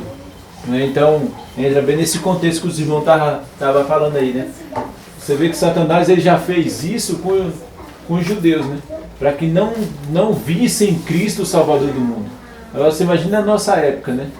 Ele está de qualquer forma cegando o povo de Deus para que o povo de Deus não reconheça realmente Cristo como nosso Salvador e Senhor das nossas vidas também, né? Então, nós temos que ficar de olho bem aberto, né? Estudar bem Bíblia, estudo profecia, porque se Satanás usou já essa artimanha lá atrás, ele vai vir de novo com essa aqui de novo para nós no nosso tempo hoje. Sim, Rodrigo. Interessante, né? Porque falou, eu vi isso aí no tempo das épocas dos judeus, Satanás ali no ano 538 até 1188, o que ele fez? Ele tomou as Bíblias, né? Para ninguém ter acesso. Hoje todo mundo tem acesso às Bíblias, de profecia, mas o que acontece agora? Ninguém tem conhecimento. Tem interesse nisso. Tá vendo como que ele está trabalhando? Ele mudou a tática, né? Ele muda, ele é astuto. Se eu tomar o povo vai ficar. Já que o Rosivaldo leu, mas quem aqui vai comentar depois, eu vou comentar aqui. O primeiro texto, ele marcou, onde eu comecei a marcar, Satanás planejou cegar a compreensão dos judeus, o povo escolhido de Deus, não é a igreja de Deus, até a testemunha de Estevão, era o povo de Deus, para que eles não discernissem em Cristo Salvador. Eles tinham Isaías só falava de Salvador, não compreenderam. Olha que fala embaixo aí, ó. Ele pensou que poderia encher do coração de inveja do povo judeu, ciúme e ódio contra o Filho de Deus, a ponto que não recebesse, mas tornasse sua vida na terra mais amarga possível. Olha que coisa, irmão. Então ele esperava o Messias. O que Satanás fez? Estava tudo aberto, Isaías, estava tudo falando como o Messias ia vir, morrer, nascer, onde, que local, tudo. Ele jogou o povo ódio e inveja contra o Filho de Deus, para que o povo de Deus se tornasse a vida de Jesus a mais amarga possível. Olha que terrível. Olha, irmão, e aí vamos jogar para nós aqui, não jogar nem para a igreja, vamos jogar para o grupo nosso aqui, vamos nos colocar. Então, Satanás pode colocar ódio e inveja nós contra a mensagem de Deus. Olha, se ele jogou nos judeus, que os judeus tinham Torá, tinham tudo, todos os oráculos. Nós, com Bíblia de profecia, nós podemos ter ódio da mensagem de Deus. E não é, não, mas não tem ódio de Cristo, mas tem ódio da mensagem de justiça pela fé, da vitória sobre o pecado. Quando fala dessa mensagem, range os dentes. Já vem fanatismo, vitória. O mesmo que aconteceu lá, acontece conosco, que nós somos povos escolhidos de Deus também. Então, o que ele faz? Nós, com Bíblia de profecia na mão, que a gente tenha ódio da mensagem, até a mensagem de saúde. Infelizmente, nós às vezes temos ódio da mensagem de saúde. Toda a nossa fala, não é assim ódio, aí tem um ódio. Ninguém ia falar isso. Ninguém falou na época de Jesus, falou, eu tenho um ódio de Jesus. Era velado. Fizeram até um voto. Quem falasse que Jesus era o Messias seria expulso da sinagoga. Até veladinho assim. Aí os judeus sempre jogavam aquela conversa. Ia em volta dele, ia no grupinho com Jesus e falava assim, mas acho que esse Jesus não é o Messias não. Porque, olha, a mulher prostituta lavando o pé dele, ele não sabe quem é essa mulher? E esse não é o Messias, porque o Messias ia compreender quem é essa mulher. O Messias não ia deixar uma prostituta lavar o pé dele. Que indecente isso. Ele não pode ser o Messias, ele não é o Messias. Ele, como os pecadores, não é o Messias. Eu vi uma pregação do Leandro Dava que ele fala desse assunto dos judeus, que ele fala assim que os judeus estavam esperando a vinda de Cristo, só que eles imaginavam que Jesus ia vir como um rei naquela glória toda. Quando veio como servo, eles falaram, não, isso não é o Salvador. Não é o Messias, não. E fala porque eles não estudavam as profecias da época. E falam que hoje nós estamos caindo no mesmo erro. Só que hoje nós estamos esperando Jesus vir como servo para nos ajudar, para nos servir. Só que agora Jesus vai vir como rei. Ele não vai vir para salvar ninguém, ele fala. A gente está esperando que Jesus vai vir para nos salvar. Ele falou, Jesus não vai vir salvar ninguém. Hoje ele vai vir como rei, só para buscar os salvos. E nós estamos caindo no mesmo erro dos judeus. Invertido. Estamos invertendo a vinda de Jesus. Ele vai fala que ele vai vir como rei vingador. Quando terminar o seu ministério no santuário, tira as vestes do sumo sacerdote e põe as vestes de rei vingador. E a história se repete, né? A história se repete pelo seguinte, né? Nós temos a Bíblia aí e o Espírito de Profecia. Infelizmente aí muitos de nós, né, infelizmente aqui não aceitam o Espírito de Profecia e muitos acho que não crê que são inspirados. É uma coisa que é contradição, né? A Bíblia e o Espírito de Profecia foram inspirados por Deus. Foi o mesmo Espírito Santo que inspirou as Sagradas Escrituras e o Espírito de Profecia. Por que muitos de nós, irmãos, rebaixam Então assim, você rebaixa esse e rebaixa esse também. Porque é o mesmo Espírito Santo. É porque fala do meu pecado. É porque fala de. Porque na época de Jesus, por exemplo, vamos dar um exemplo, vai. Quando a gente fala da mensagem de saúde, na época de Jesus, não existia café. Não existia café, era outro tipo de bebida. Eu falo bebida forte, coisa do tipo. Aí fala assim, olha, não pode ser adepto da bebida forte. Aí a gente lê esse texto na Bíblia e fala, mas não está escrito café aqui, não está escrito café. A Bíblia fala assim pra gente ir lá e comprar tudo que vende no mercado, olha, e dar glória a Deus que não tem problema nenhum. Aí, né, aí vem isso de profecia.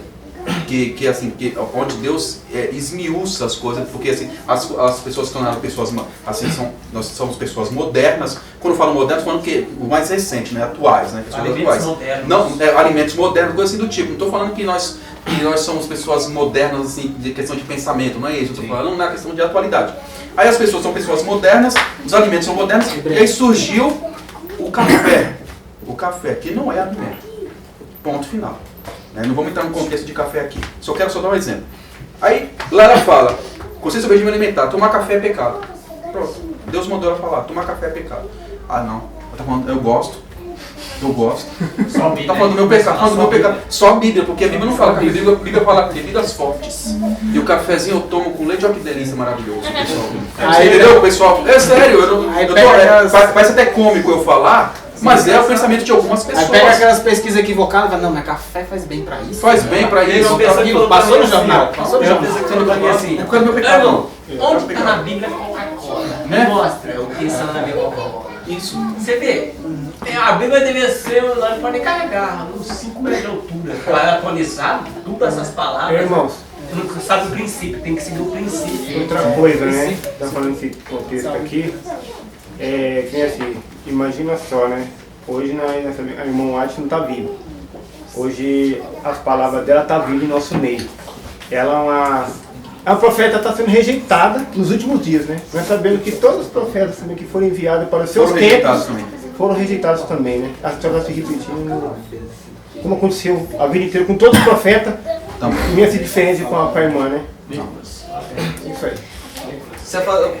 Depois eu faço a leitura. Essa questão do ódio que ele está falando aí nesse texto é visivelmente sim, que a gente vê assim, se falar, se eu falar, olha, eu vou falar sobre a humanidade de Cristo, nem comecei a falar, ixi, já vem, mas nem sabe qual que é o meu ponto de vista ainda, já tá falando isso, e tem a gente vê isso mesmo. Ou então, a questão da alimentação, você vê que a pessoa, levanta e sai. Já levantar e sair da igreja por causa de que a pessoa tocou no assunto, ela nem começou, não sabe nem qual que é o ponto de vista dele. Aí não é ponto de salvação não. Então tem realmente, de fato, é um ódio verdadeiro mesmo. Mas enfim, agora eu quero levar o nosso olhar um pouco à frente, né? No capítulo 21, no começo, primeiro parágrafo, que diz assim: depois de Satanás haver terminado suas tentações, deixou Jesus por um tempo. O inimigo foi derrotado, mas o conflito havia sido longo e excessiva a prova, como é com nós, né? E Cristo estava exausto e fraco. Caiu no chão como se fosse morrer. Eu quero dar uma pausa aqui para a gente repetir para nós mesmos. Olhando para frente, ou até no dia de hoje mesmo, se tiver fácil para nós, se não tiver tendo nada, se tiver a gente não precisa disso, eu percebo que a gente pode acabar tendendo para postergar muito isso. Isso é fim dos tempos, quando houver perseguição do legado dominical, aí vai ser assim, aí vai estar morrendo, mas eu acho que, eu não sei que eu esteja errado, os irmãos me corrijam. Mas isso aqui deve ser nossa luta, porque aqui não estava no final do tempo de Cristo, aqui foi o começo. Ele já estava fraco no começo do negócio. Ele venceu aquela batalha no começo. Então ele estava fraco, exausto no começo do negócio, ali, com aquela das 3 grandes tentações que a gente vê, né? Então, assim, é pra gente refletir olhando pro nosso hoje e pro nosso amanhã, que se a gente estiver tendendo a coisa fácil, a estar muito bem, acabar a vitória limpinho, bonitinho, tá errado. Não tem como. Não é possível que seja diferente com a gente, como foi com Jesus. Exatamente. Como que pode? Né? Então essa coisa assim, é um perigo a gente poder pensar nós mesmos aqui que, sei lá, que tá muito bom, que vence, eu tô vencendo todos os pecados, eu sou Né? Cristo está comigo, aí eu tô cheio de Jesus, cheio do Espírito Santo. Irmão, Mas tá fácil. interessante que você falou, né? Aqui. Nós estamos no caminho de Cristo. Se você está seguindo o caminho de Cristo e a sua vida está só maravilha, só alegria, só vitória, só bênção, união, toma cuidado. Tem alguma coisa Toma cuidado, não, Toma, tudo errado. toma cuidado. Tudo errado, irmão. Tem um alerta bem grande. Jesus falou Me que perdoe a palavra, tá tudo errado, sabe por quê? Porque esse mundo está na mão de quem? inimigo. Então pronto, está na mão dele, não tá na mão, nós não estamos no lar eterno ainda. Nós não estamos no lar eterno, nós estamos em guerra. Se você está em guerra, qualquer um que se destaca na guerra, eu tenho que matar esse. Olha só, esse está se destacando, eu tenho que derrubar esse cabra. Esse cabra aí é terrível, ele está destruindo meus soldados, eu tenho que derrubar ele primeiro. É assim que funciona, é assim que o inimigo faz. Quando tem um soldado, Jesus tem um soldado que se destaca, ele fala assim, Satanás, eu tenho que derrubar esse aí. Porque ele está prejudicando, me prejudicando da batalha. E é guerra. Guerra vence quem pode mais. Então, se nossa vida está boa, abençoa. Olha que bênção, só alegria para você. Tem coisa errada, você está lá do inimigo, você percebeu. A única certeza que ele deu para nós foi quando ele falou que no mundo tereis aflições. Tem bom, vai ter aflição. Vai ter aflição. Né? Vou comentar Não é isso aqui, só. Se está tudo bem, tem coisa errada. Como é que ele falou aqui, ó. Por isso que é tão difícil para nós ou para algumas pessoas compreender como amar um Jesus fraco na sua carne. Porque aqui ele cai no chão, caído, enfraquecido, quase morto. Quando a gente apresenta uma mensagem dessa no tempo de hoje, isso suscita ira. Aqueles que predominam com Jesus todo de estandarte, cabelo loiro e tal, isso choca. Porque na realidade, quando a gente fala sobre Satanás e sobre Jesus Cristo, aqui nessa tentação, a gente vê anjos dos céus que se haviam curvado diante dele. Ó, olha só, imagine os anjos curvaram diante de Jesus nas cortes celestiais. Agora vê um Jesus caído e vão servir. E aí, não, esse aí não é meu Jesus. Espantados, né? Eles poderiam ter falado. O judeu olha aqui, não, esse aí não é meu Jesus. Muitos pensam assim. Nunca vai ser Hoje, o adventismo olha, não, esse aqui não é meu Jesus. Não é meu Jesus. Porque o Deus que está sendo pregado hoje não é um Deus vindo montado num jumento. O Deus que está sendo pregado hoje, ele anda sobre cavalos. E sendo que Jesus ele veio montado num jumento, dizendo o seguinte, olha, eu não venho aqui para dar poder carnal para ninguém. Eu não venho estabelecer reino aqui neste mundo. Eu venho só para uma coisa. Qual foi a coisa que Jesus veio direcionada para a humanidade? Qual foi? Está lá em Mateus 1:21. Ele veio livrar o povo do seu pecado. Essa é a missão de Cristo. É livrar nós, não nos nossos, mas livrar do nosso pecado, dos nossos pecados. Essa foi a única missão dada, porque o anjo Gabriel disse, ele livrará o seu povo dos seus pecados. Então a única obrigação que Jesus tem com você é livrar você dos seus pecados, se você o permitir fazer isso. E é ele que vai fazer. Amém. Comentar sobre isso. Amém. O texto aqui, ó. Nicolas leu. Mas não entrou aqui. Não queria. Aqui embaixo, ó.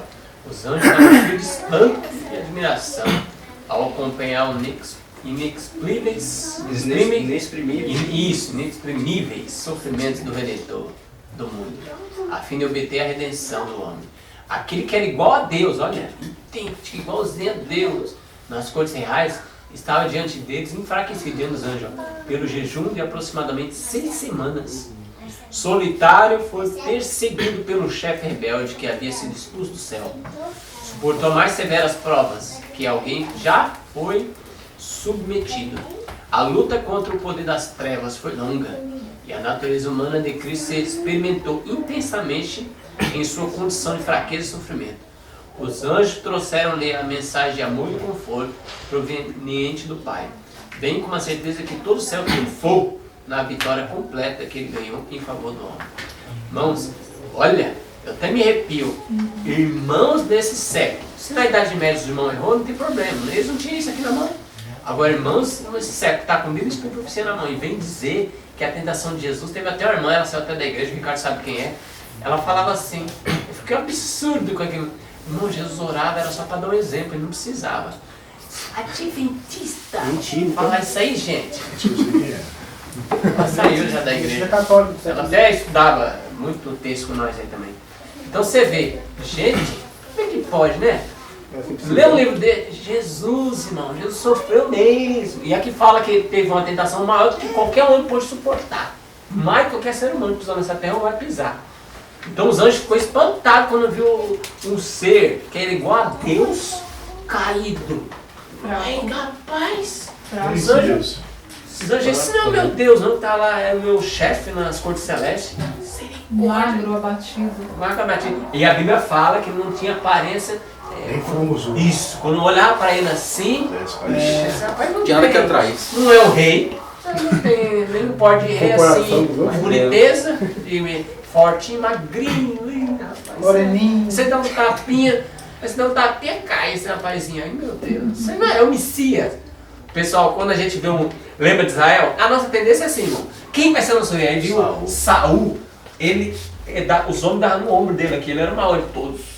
Bonito, forte, fortão. Era bonito. De acordo com as expectativas dos judeus em termos políticos. Mas que Jesus tinha porte príncipe. Sim. Aí veio Saul, um grandão lá. Esse é o nosso rei, esse aí, ó. Esse que ele quer. Esse que nós quer. A natureza humana é assim. Quando eu vi os filhos lá de Jessé, rapaz, até Samuel, o profeta de Deus, se enganou. É esse, com certeza é esse. Aí veio o menininho franzinho, magrinho, sarnento. Fedendo a ovelha. Esse aí. Samuel até... Tá bom, falou? Tá bom, né? Então vamos ungir esse rapaz. Então você vê, nós quer gente forte, poderoso. Na carne, É isso. Vem um Zé Martinzinho assim, pregar no analfabeto, pregar sentado nas pregadores, sai fora, irmão. Fez teologia, não fez nada. Nada. Não estudou, não sabe nem ler Estudando, faz teologia, vem pregar, fala errado. Aí Deus o homem. Que coisa, né? Então, Jesus aqui, irmão. Jesus, né? Se a gente olhasse para Jesus entrando hoje, nós, na nossa expectativa humana, nós ia falar assim, não, isso não é o Messias também, não, com certeza. Até tem um texto, a irmã fala, os irmãos devem lembrar, que eles falam assim, ó, que vão dar o clamor, os irmãozinhos humildes, e aí os grandes doutores vão falar assim, mas esse pessoal não estudou, não fez nada de teologia, se essa mensagem é verdadeira, nós ia ser os primeiros a saber. Não, essa mensagem não é de Deus, não. E os irmãos humildezinhos dando alto clamor. Fala. Ficou observando, né? Você já imaginou se Cristo, quando ele veio aqui na Terra, se ele pegasse os mais poderosos da época lá dos rabinos, lá, os mais intelectos, né? Misericórdia, o que seria dos pobres hoje? Né? Porque Jesus Cristo fez tudo ao contrário do que a nova teologia prega hoje e vive praticamente. Agora, imaginou se Cristo naquela época tivesse pegado os doutores? Eu imagino aqueles doutores dentro daquele barco, daquela tempestade, misericórdia, acho que morria tudo ali do coração. Não ia ser pesado. Então, a Bíblia fala que não vai acontecer nada de novo. Né? Satanás, ele continua com os mesmos ataques dele, com as mesmas estratégias. Né? Então, nada vai mudar. Se nada vai mudar, a gente temos que abrir nossos olhos. Porque não pode... Tem poderosos que José de Maté, Nicodemos, vou usar Paulo, foi um homem estudado. Mas a grande maioria é gente humilde que Jesus pega, por quê? Senão os homens se gloriam. Vamos supor Gideão, se fosse aquela multidão, igual Davi. Aí, nós conseguimos, fez até o censo, olha quantos milhões a gente tem no nosso exército. Ó, tá vendo? É nós que conseguimos. Aí Deus toma praga vocês, porque vocês fizeram censo contando os homens, porque vocês estavam dando glória aos homens, olha a quantidade. Deus quer pouco, 300 de Gideão. E vocês vão chegar lá, não é pra vocês usar arma não, gente. Vocês só vão gritar, bater nas panelas e o povo vai se matar lá. Que isso, gente? Não é pra fazer isso. Eu disse que é pra fazer isso. É minha glória, vai ser só minha. O povo fez barulho. Ah! E um se mataram o outro lá, matando uma espada. O povo só ficou olhando. Que coisa, né? E Deus quer glória pra ele. Vai, Luan. Posso fazer um contraponto aqui? A respeito também é preciso manter o equilíbrio, né? Para não a gente acabar às vezes endeusando ou elevando a mediocridade. Deus também, eu creio, não quer pessoas feias. Deus não quer pessoas analfabetas. Deus quer pessoas boas, pessoas capazes, pessoas que consigam fazer algo. O problema é que as pessoas que têm isso não se colocam na mão de Deus para deixar Deus usá-las. Então, muitas das vezes, Deus usa o plano B. Muitas vezes. No entanto, Deus quer, sim, pessoas elevadas. E nós não podemos nos estagnar. Então, só para manter esse contraponto, nós devemos procurar ser bonitos. Nós devemos procurar ser inteligentes. Nós devemos procurar ser pessoas elevadíssimas, que é o que Deus quer. O melhor para Deus sempre. Então, né, só para manter isso, que eu acho que é importante manter esse equilíbrio, desse ponto de vista, que não é também ver esse lado só como sendo algo terrível, que Deus vai pegar só pescador. Deus queria muito usar os líderes religiosos. O problema não está, muitas vezes, em ter diploma, ou ter dinheiro, mas em como você se deixa ser usado por Deus.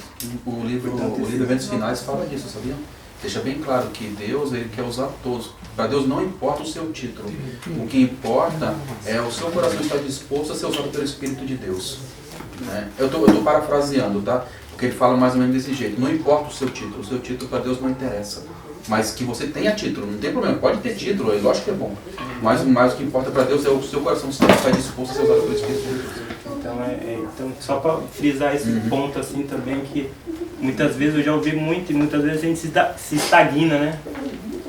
Porque Deus não quer, parece que Deus não quer pessoa pobre, então a gente muitas vezes não quer fazer uma faculdade, não quer procurar alguma coisa melhor no emprego, porque parece que Deus detesta assim quem tem dinheiro, quem... Não, né? Deus quer sempre o melhor. O importante é não colocar o amor que você tem sobre essas coisas. Aí já está entrando no campo. No entanto, o melhor para Deus sempre.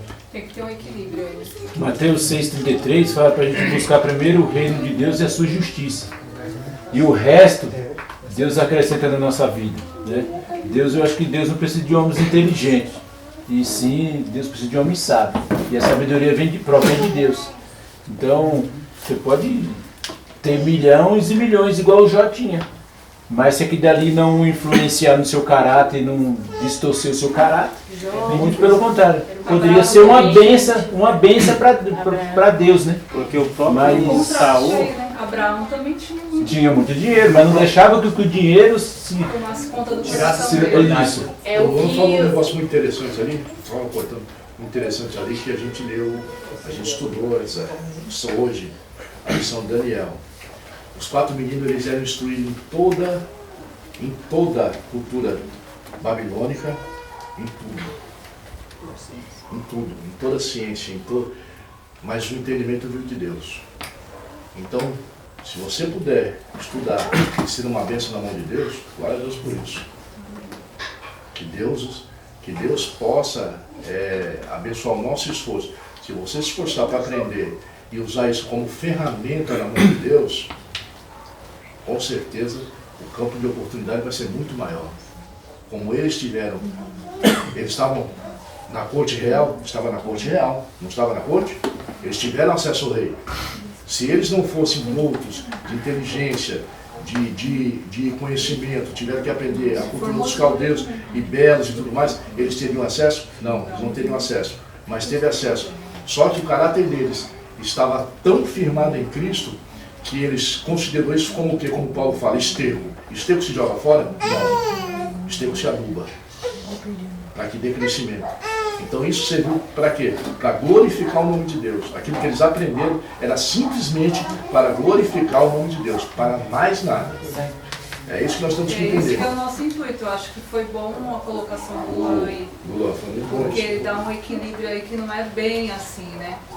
Não é a gente eu vou, se eu for estudar, vou corromper meu coração. Não é bem assim, a gente tem que ter um equilíbrio aí para não ir ao extremo. Até porque quem chamou Esaú foi o próprio Deus. Ele era o mais bonito, era o mais capaz. Não tem problema nenhum. O problema é saúde. O problema é quando você, né, coloca o amor naquilo. E lembrando, só um detalhezinho, Corromper-se é uma escolha da pessoa. equilibrou aí, e é bem equilibrado, mesmo que a gente pode ser beneditino e franciscano, Deus. Pode usar até, né? Espiritual, não eles lá. Mas, lembrando que os meninos lá, eles só ficaram firmes porque eles tiveram uma educação bem firme das mães lá. Eles não chegaram lá e, vamos decidir. Não, eles jogaram dadinho. Eles estavam firmes e combinaram entre eles, o que a gente aprendeu com nossos pais lá, nós vamos nem que nós vamos morrer. E aí eles só receberam sabedoria e foram achados graça e ficaram bonitos porque a mensagem saiu deles falaram, não, vou comer o que sempre foi ensinado pra mim, não vou comer isso aí não. Gente, mas vocês são loucos. Os meninos que comem tudo aí, fica lindo. O homem ficou até com medo lá. Rapaz, vamos fazer esse teste aí, vocês ficam fracos, o rei me mata. Sim? Não, faça o teste. Então tá bom, confia em vocês, hein? Cuidado. E aí eles ficaram mais bonitos e mais sábios, porque eles foram obedientes. Eles falaram, não. E a grande questão hoje, porque eu tive essa experiência de faculdade, os jovens não são preparados. Exatamente. Os pais não vivem, igual o Ricardo sempre frisa, os pais não vivem e jogam os meninos lá para querer ser uma coisa grande. E aí cai. Muito forte para. Aí fica com aquela ideia, não, você pode ser um Daniel. E Daniel? Você vai ser um Saul. Daniel, você não foi preparado antes lá. Agora se o rapaz é preparado e a moça, preparadíssimo, né? Nós temos um irmãozinhos assim, nas convivências, que pode soltar ele, irmão. Pode soltar ele no Egitão lá, que ele. Não vou dobrar não. Porque foi preparado. Então, Alexandre, a base, né, igual Cristo, ele não precisou estudar na escola dos rabinos, nas faculdades dos rabinos lá, para poder ele ser o que ele foi. Né? Referendo à faculdade, a gente vê várias histórias na Bíblia, né, como José mesmo aí no Egito. Né? Não importa onde você esteja, se o seu caráter estiver formado, né, o que destroça as pessoas hoje não é faculdade, depende da faculdade que você vai fazer. Né? Se você hoje não fizer faculdade nenhuma, se você ficar só em casa, só indo estudar a palavra de Deus, também você pode se corromper também. Com certeza. Isso não quer dizer nada. Eu gostaria de ler um texto falando sobre isso aqui. Ela vai comentando Daniel no capítulo 1, porque os jovens da Babilônia, eles fizeram ali uma faculdade de Babilônia, né? Eles foram obrigados a fazer. 3 anos. 3 anos e meio, eu acho. E olha o interessante que ela fala aqui a respeito disso. Daniel, o quê? Ela está comentando aqui o capítulo 1 de Daniel. O texto aqui é mensagens escolhidas. Daniel, que é 1? Capítulo 1. Daniel, capítulo 1. O título aqui é Quem deve ser animado a ingressar em faculdade. E diz assim: os que têm o Espírito de Deus, estando plenamente imbuídos da verdade, devem ser animados a ingressar em faculdades e viver a verdade, como Daniel e Paulo fizeram. Cada um deve procurar ver qual a melhor maneira de introduzir a verdade na escola. Lembrando que o intuito é sempre esse. Para que a luz possa difundir-se. Mostrem eles que respeitam todas as regras e regulamentos da escola. O fermento começará a atuar, pois podemos confiar muito mais no poder de Deus manifestado na vida de seus filhos do que em quaisquer palavras que sejam proferidas. Mas eles também devem falar aos indagadores numa linguagem bem simples das singelas doutrinas da Bíblia. Mas eu quase não ouço apresentar este método de trabalho, pois há o perigo de que os que não têm ligação com Deus se colocarem nessas escolas e, em vez de corrigir o erro e difundir a luz, eles mesmos sejam descaminhados. Mas essa obra precisa ser realizada e será efetuada pelos que são guiados ensinados por Deus, né? Mensagens Curtas, volume 3, página 234 e 233 também. Então, ela deixa bem claro, né, que o intuito de você fazer a faculdade, né, você não tem que pensar só em você, né? De você querer, vou fazer para mim ser isso. Esse tempo que você vai estar ali na faculdade, você tem que aproveitar ao máximo para você introduzir o quê? A palavra de Deus. Você ganhar pessoas, fazer amizade, ganhar amigos e falar das doutrinas de Deus, falar das coisas espirituais, né? E ela diz o quê? Que ela por mais que isso seja algo necessário, não é algo assim tão recomendado. Se existem outras coisas melhores para vocês, você faça. Por quê? Porque é perigoso. Existem muitas pessoas que entram na faculdade com uma mentalidade e ela sai de lá com outra. Dependendo ainda do que ela for, dependendo ainda da faculdade, né? Se for a pessoa vai mexer muito em coisa de ciência, filosofia, os ateus vão cair matando. Vão falar um monte de coisa, daqui a pouco a pessoa já sai de lá ateu. Então assim, a gente tem que... foi o que ela disse, que eu entendi, né? Que ela falou que isso tem que ser feito, né? Mas Deus vai guiar aqueles que estão preparados, né? Aqueles que têm um caráter firme, são tão fortes, têm comunhão com Deus. Ela tá falando, e como Daniel ela tá falando da faculdade da época dela aí. Isso na época dela. Imagina hoje. Se ela tivesse Imagina hoje. horrorizada com Hoje acho que ela ia falar, acho que ela ia falar assim, não, deixa quieto. Tem um doutor. Fica por lá de fora da faculdade, né? Espera os estudantes sair, aí você vai lá e evangeliza eles. Tem um erudito doutor da nossa igreja, eu não vou dizer quem é, você fala com ele e fala assim, vou fazer faculdade. Passa não. Ele faz não. Ele fala, já vários jovens conversou com ele, eu quero fazer faculdade. Ele, acho que tal. Faz não, viu? Faculdade tal. E a faculdade que ele fez, ele fala, eu quero fazer uma faculdade igual a sua. Ele, sem chance, vai não. Cai fora disso aí. Não fala pra você fazer. Verdade. Não é assim como o Ney falou, né? Já ouvi isso aí também. O Ney falou essa questão de ir lá e testemunhar. E o que eu vou fazer? Se eu vou ser professora, se eu vou ser da enfermagem, se eu vou ser um administrador.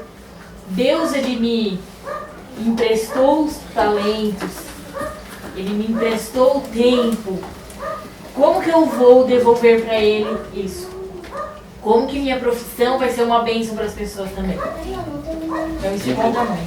E eu vou fazer também um terceiro contraponto do irmão Luan, dessa questão aí de faculdade de trabalho. É mais ou menos isso, a coisa de preparar para mim mesmo hoje, de maneira alguma eu poderia ir para uma faculdade. Eu, para mim, né, claro, porque ela falou que para cada um, se for do seu caso ser diferente, pode ser diferente do meu. Primeiro porque eu fui criado na família que não é adventista, que não é pior, que não é cristão, né, que não estuda a Bíblia, não tem estudo nenhum, não sabe de nada. Você perguntar 10 mandamentos, não sabe nem 5. Então, assim, eu tô totalmente despreparado para ir para uma Babilônia assim, faculdade, que são intelectos, é muito mais fácil você ir no meio do povo ignorante lá da favela, o povo lá, você fala, você até fica com muita gente, agora no meio da faculdade dos pessoal que estudam várias coisas, é tanta palavra que você até fala, e agora? E vão te falar perguntas inteligentes sobre a Bíblia, e você...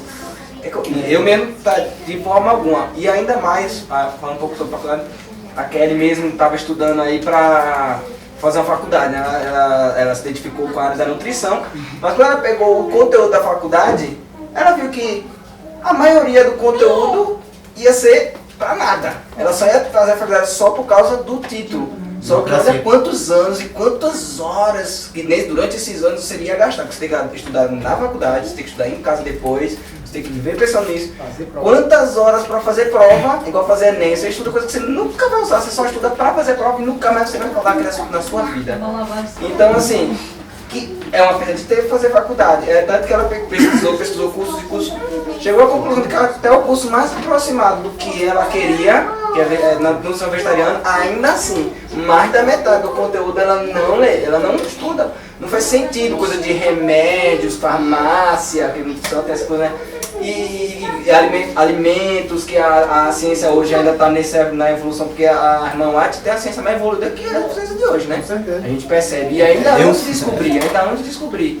E assim, e percebeu que, se você for fazer uma faculdade secular, na verdade toda essa, até a da igreja, eu sou nem posso falar nada, essa coisa do MEC, essa coisa, então assim, posso nem falar muita coisa, porque também eu não pesquisei, não vi a fundo, mas só as que a gente pesquisou, nossa, como é difícil fazer um estudo formado acadêmico hoje, assim, que agrade a Deus. Porque com a luz que a gente tem, então a gente sabe o que agrada ou não. Então a gente vê isso aqui já não agrada. E é muito fácil de discernir isso. Não precisa também estudar a vida inteira.